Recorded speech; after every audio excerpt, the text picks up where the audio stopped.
తాకట్లో ఉన్న మీ బంగారాన్ని విడిపించి ఆ రోజు ఆన్లైన్ రేటుకి కొంటాం. Sharma gold company. రాష్ట్ర ప్రజలు చాలా రోజులుగా ఎదురు చూస్తున్న పథకాలకు ఏపీ ప్రభుత్వం ముహూర్తం ఫిక్స్ చేసింది. అన్నదాత సుఖీభవ, తల్లికి వందనం పథకాల అమలుకు సిద్ధమైంది. ఒకేసారి 2 పథకాలను అమలు చేయాలని ఏపీ సీఎం చంద్రబాబు భావిస్తున్నారు. మరి ఆ 2 పథకాలు ప్రారంభమయ్యే తేదీ ఏంటి? ఆ డీటెయిల్స్ ఇప్పుడు చూద్దాం.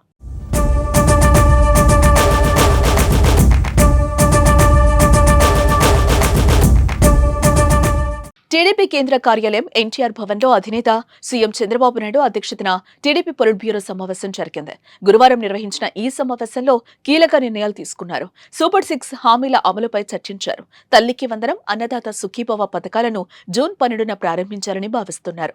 పొలిట్ బ్యూరో సమావేశం అనంతరం ఏపీ మంత్రి కింజరపు అచ్చెన్నాయుడు ఈ వివరాలను వెల్లడించారు.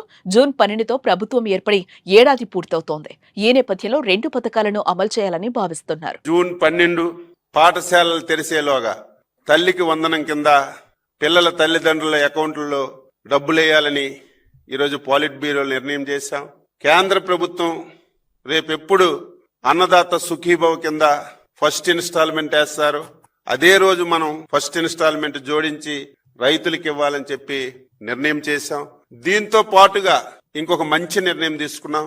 రేపా ఎల్లుండా 10 రోజుల్లో రాష్ట్ర ముఖ్యమంత్రి గారు, జాతీయ పార్టీ అధ్యక్షులు ఈ 12 మాసాల్లో ఏ నెలలో ఏ సంక్షేమ పథకం ఇస్తాం, ఏ తారీఖుని ఇస్తాం అనేది ఒక సంవత్సరం క్యాలెండర్ కూడా వీలైనంత త్వరగా ముఖ్యమంత్రి గారు సంక్షేమ పథకాలు ఏదైతే సూపర్ 6లో గాని ఏదైతే మనం హామీలు ఇచ్చామో ఒక్కొక్క మంత్ ఒక్కొక్క సంక్షేమ పథకాన్ని అమలు చేయాలని 12 మాసాలు క్యాలెండర్ కూడా వీలైనంత తొందరగా ఇస్తామని చెప్పి సందర్భంగా తెలియజేస్తున్నాను.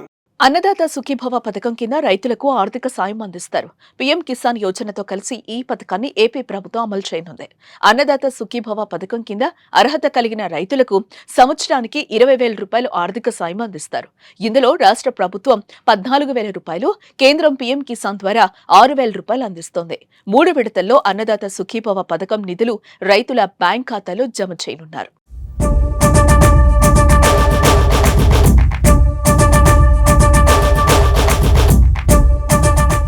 ఇప్పటికే ఈ పథకం నమోదు కార్యక్రమం ప్రారంభమైంది. 2025 మే 20 లోపు దరఖాస్తు చేసుకోవాలి.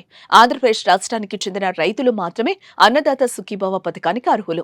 అన్నదాత సుఖీభవ పథకం పొందాలంటే వయసు 18 సంవత్సరాలు నిండి ఉండాలి. భూమికి సంబంధించి పక్కా పత్రాలు, పట్టా లేదా పాస్బుక్ తప్పనిసరిగా ఉండాలి. రైతు పేరు ఆధార్తో అనుసంధానమై ఉండాలి. రైతు పండించే పంటల వివరాలను నమోదు చేయాలి. భూమిని లీజుకు తీసుకున్న కౌలు రైతులు కూడా ఈ పథకానికి అర్హులు. అయితే తప్పనిసరిగా కౌలు రైతు ధృవీకరణ పత్రం ఉండాలి.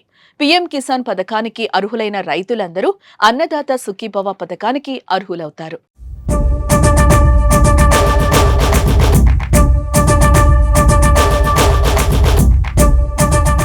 మరోవైపు తల్లికి వందనం పథకం కింద బడికి వెళ్లే ప్రతి విద్యార్థికి ఏడాదికి 15,000 రూపాయలు అందించనున్నారు.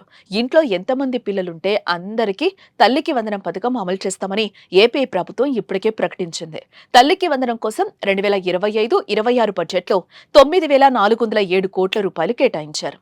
తల్లికి వందనం పథకానికి రాష్ట్రంలోని 69.16 లక్షల మంది విద్యార్థులు అర్హులని ఏపీ విద్యాశాఖ అంచనా వేస్తోంది. అయితే తల్లికి వందనం రావాలంటే విద్యార్థులు ఖచ్చితంగా 75% హాజరు నిబంధనను పాటించాల్సి ఉంటుందని సమాచారం. ఈ 2 పథకాలతో పాటు మరిన్ని పథకాలను జూన్ 12న అందించడానికి ప్రభుత్వం సన్నద్ధమవుతోంది.